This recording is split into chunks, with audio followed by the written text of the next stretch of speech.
Okay, imagine this for a second. You're looking at your property tax bill, Yeah. right? Or maybe the speeding ticket.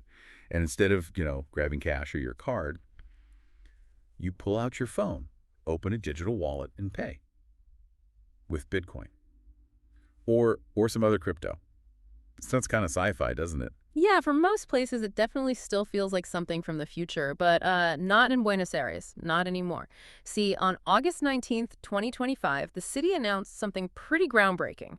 A new system. They're calling it BA Crypto, and it lets residents, businesses too, pay city taxes, administrative fees, all using virtual currencies. It's actually happening. Right. So that's where we're headed today for this deep dive. Our mission really is to unpack how Buenos Aires is actually pulling this off. Like, what specific services can you pay for? What's the city's bigger picture, their strategy behind it? And, how does this fit into what other cities globally might be doing with crypto? We want to explore what it means for modernizing how cities run, for attracting investment, and just, well, for the everyday lives of people like you. So let's get into it. Okay, so August 19th, 2025, Buenos Aires, the capital of Argentina, officially rolls out this BA crypto system. And let's be clear, this isn't some small pilot program or, limited test run.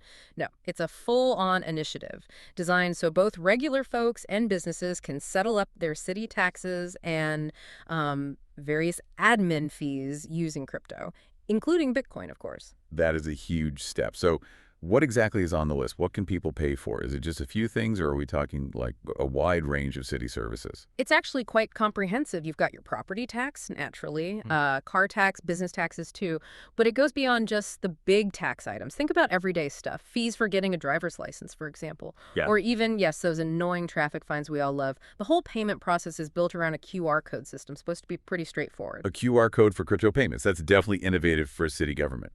But what's the real driver here for Buenos Aires? Is it just about making payments easier, or is there like a larger strategic plan? That's the interesting part. Buenos Aires isn't just, playing around with crypto because it's trendy. This whole BA crypto thing is actually a key piece of a much bigger plan to reform their administration. The city sees it as a major strategy. One, modernize public services. Two, and this is crucial, attract foreign investment. They're really trying to position themselves as a hub for the digital economy. Okay, so it's strategic. And I read they've brought in 4 specific policies under this BA crypto banner to really sort of boost the local crypto industry. Can you walk us through those? What makes them so important? Absolutely. So first off, and this is quite significant, they're updating how they classify economic activities. They're creating brand new categories specifically for crypto-related businesses. Now, that might sound like just bureaucratic shuffling, but it's actually huge. It removes a major hurdle. By formally recognizing these businesses, Buenos Aires makes their tax declarations way simpler. But more than that, it legitimizes the whole sector, builds trust, give innovators a clear path forward. Right, that makes sense. Laying the groundwork. Okay, what's the next policy?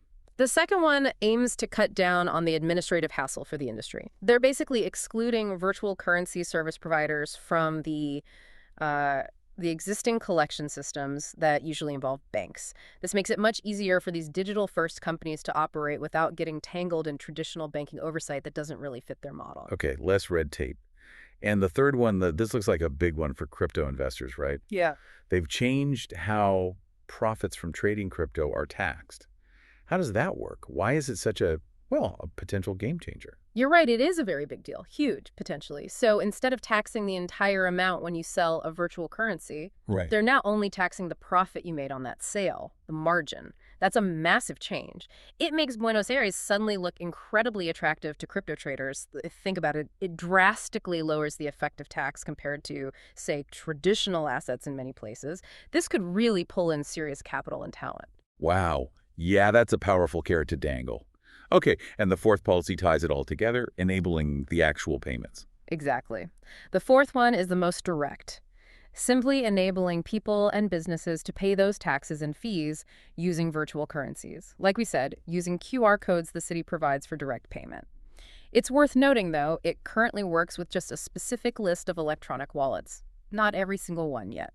And the mayor, Jorge Macria, he's been quite public about this, hasn't he? Saying he wants the city to be a global crypto leader.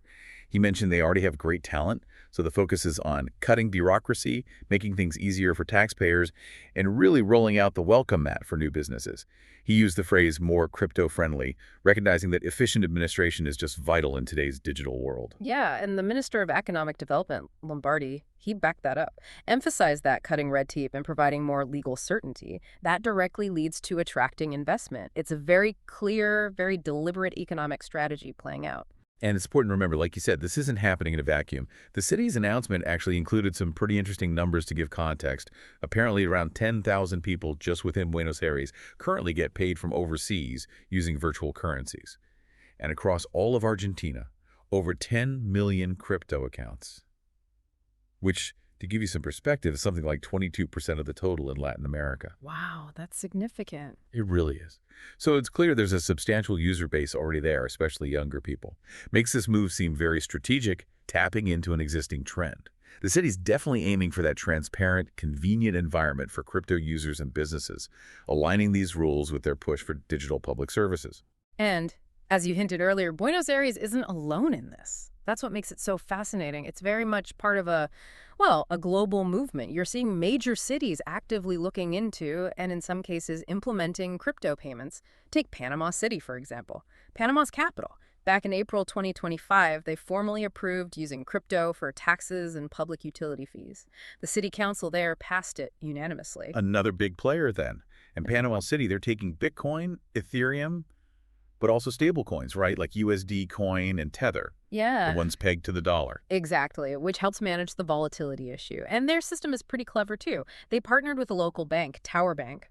So the bank gets the crypto payment and immediately converts it into US dollars. This means the city itself never actually holds the volatile crypto assets. Ah, that makes sense. That skirts around the risk of price swings, simplifies their accounting, maybe avoids some regulatory headaches too. Precisely, and it allows payments from anywhere globally. Plus, they expect blockchain records to boost transparency and efficiency. You get that immutable ledger of transactions.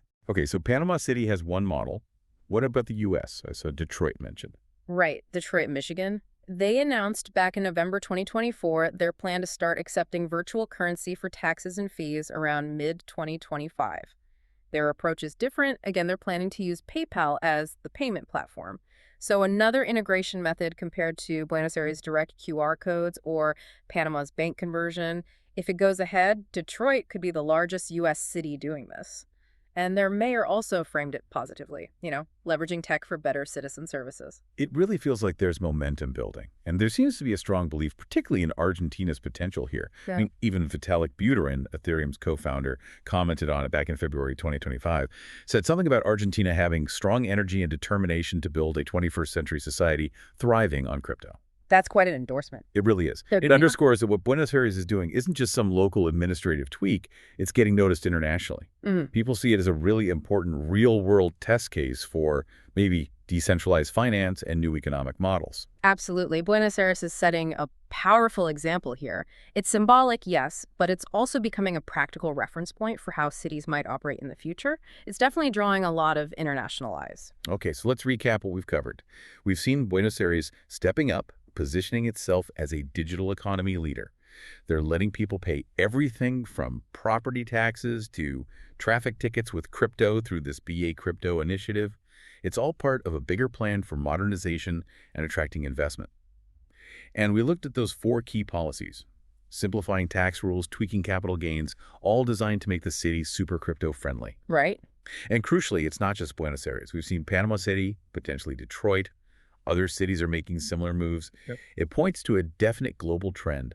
Digital assets are starting to weave into the fabric of our public services. Which really brings us to the big question, doesn't it? What does all this mean for the future? If more and more cities jump on this bandwagon, what happens to traditional money? What about global financial systems? How does it change the very idea of a city's economy? It makes you wonder, could we be heading towards a future where paying for your bus pass or your library fines with crypto is just normal, where the lines between the digital economy and the physical city just completely blur?